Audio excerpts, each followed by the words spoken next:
Hi friends, welcome to தமிழஸ் kitchen. இன்னைக்கு நம்ம பார்க்க போகிறது நம்ம பீச்லலாம் வாங்கி சாப்பிடுவோம்ல சுண்டல். அது நம்ம வீட்டில் எப்படி செய்யறது அதே டேஸ்ட்டில் அப்படின்னு பார்க்க போகிறோம். அதுக்கு காஞ்ச சுண்டல் நம்ம ஊற வச்சு வேக வச்சு வச்சுருக்கேன். நான் ஒரு 6 விசில் நல்லா வெந்துடணும். வேக வச்சு எடுத்துக்கோங்க.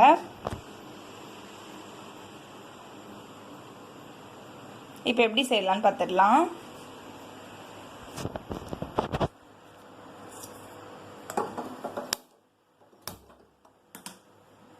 இப்போ நல்லெண்ணெய் விட்டுருக்கேன். இதில் நான் அதுலேயே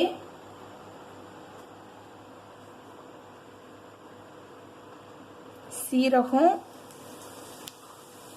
சோம்பு, ஒரு குட்டி பீஸ் பட்டை,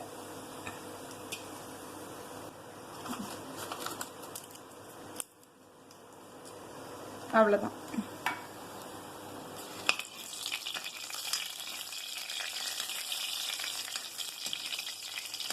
ஸ்டார் அனீஸ், நட்சத்திர சோம்பு. லோ ஃப்ளேமில் கொஞ்சம் மெதுவாகட்டும், ஃப்ரை ஆகட்டும்.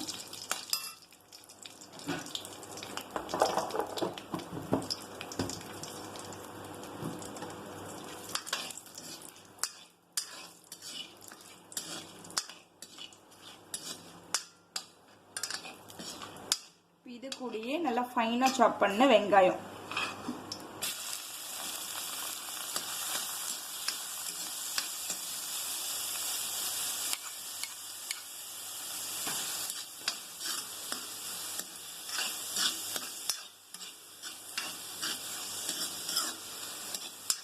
வெங்காயம் கொஞ்சம் வதங்கினதுக்கு அப்புறமா இஞ்சி பூண்டு பேஸ்ட்,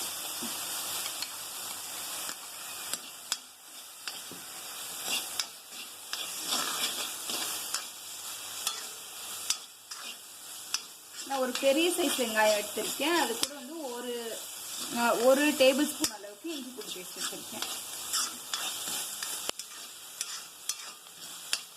இது பச்சை வாசம் போகிற வரைக்கும் நல்லா குக் பண்ணிட்டு அப்புறம் வெங்காயம் தக்காளி சேர்த்துக்கலாம். இந்த சைட்லயே கருவேப்பிலை.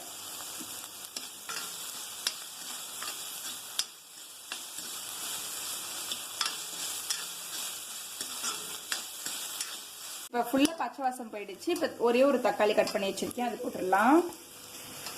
இந்த இதுக்கு நம்ம பீச்சில் கிடைக்கிறதுல வாங்குவோம்ல, அந்த சுண்டலுக்கு எப்பவுமே இந்த கிரேவி கன்சிஸ்டன்சி கம்மியாக இருக்கணும், சுண்டல் ஜாஸ்தியாக இருக்கணும். அதுக்கேற்றாப்புல தான் நம்ம போடணும்.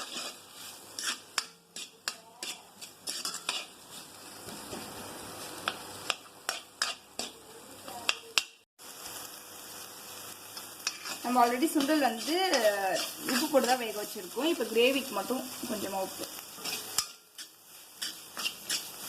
நம்ம இதுக்கு மசாலா போட்டுடலாம். இப்போ இதில் மஞ்சத்தூள்,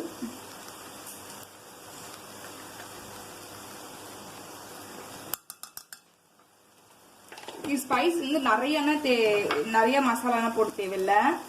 மஞ்சத்தூள் போட்டிருக்கேன். அதுக்கப்புறம் நார்மல் சில்லி பவுடர் ஒரு 1.25 போடுறேன். எவ்வளோ சில்லி பவுடர் போடுறோமோ அதுக்கு டபுளா கொத்தமல்லி தூள்.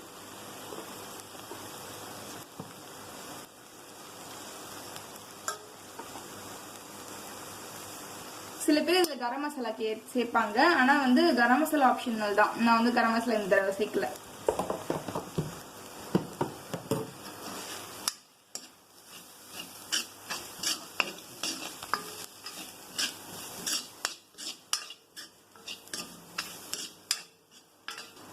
நான் கலருக்காக கொஞ்சோண்டு காஷ்மீரி சில்லி பவுடர் சேர்க்க போறேன்.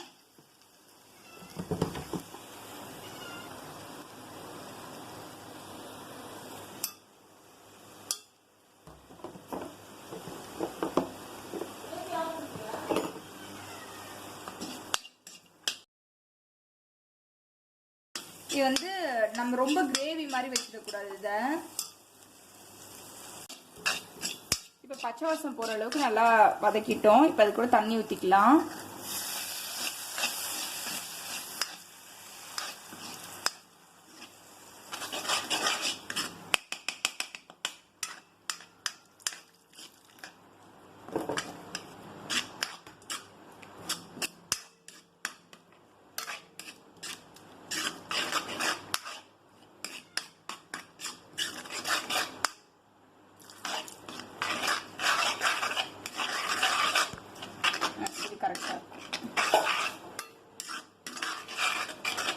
நம்ம உப்பு காரம் செக் பண்ணிடலாம்.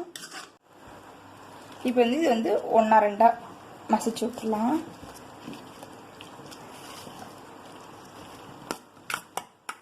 இது வந்து இதை கூட ஆட் பண்ணிக்கிறேன்.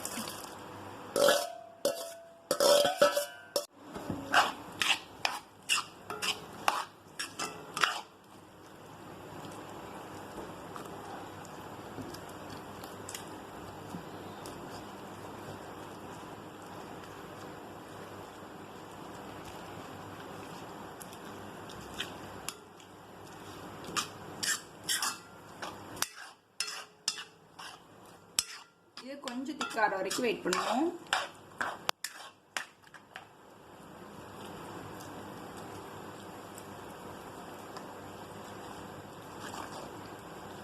நல்லா இப்போ 1-2 இப்படி மசிச்சு விட்டுக்கோங்க.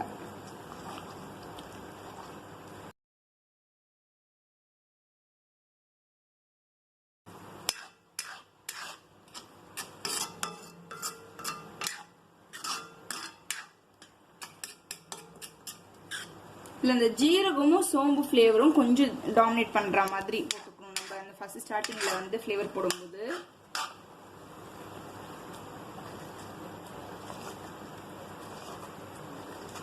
நமக்கு எல்லாமே செம திக்காயிடுச்சு. 1-2 மசிஞ்சிருச்சது. எல்லாமே இந்த மாதிரி பைண்ட் ஆகி தண்ணி கண்டென்ட்லாம் இல்லாமல் நல்லா திக்கானதுக்கப்புறமா நம்ம கொத்தமல்லி தூவி இறக்கிடலாம்.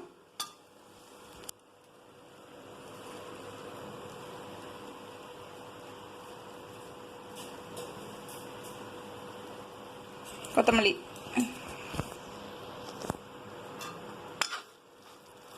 இப்போ ஸ்டவ் ஆஃப் பண்ணிடலாம். ஸ்டவ் ஆஃப் பண்ணிட்டு பிளேட் பண்ண ஆரம்பிச்சிடலாம். இப்போ இது வந்து பிளேட் பண்ணிடலாம்.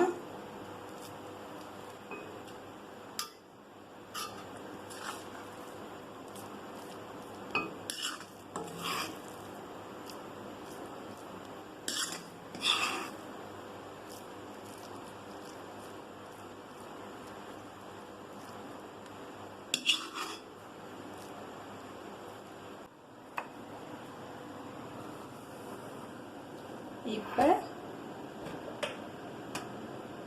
இது மேலே நல்லா ஃபைனாக சாப் பண்ண ஆனியன் வெங்காயம்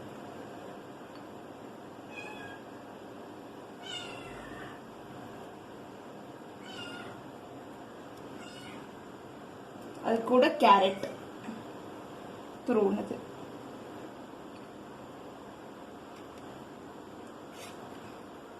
மாங்காய் துருவுனது,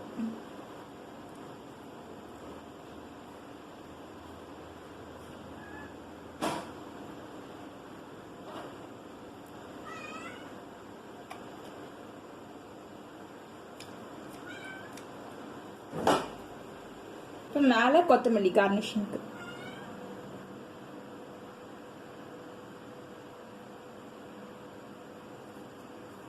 இது டாங்கி பஞ்சத்துக்கு மேலே வேணும்னா லைட்டாக சாட் மசாலா தூவிக்கலாம். ஆனால் நம்ம யூஸ்வலாக வந்து இந்த பீச் சைடில் வந்து வாங்குறதுனா வந்து இதே டேஸ்ட் தான் வரும். நீங்கள் இந்த ரெசிபி செஞ்சு பார்த்தீங்கன்னா அப்படியே இந்த பீச்சில் வாங்குற அதே டேஸ்ட் வந்துடும் உங்களுக்கு.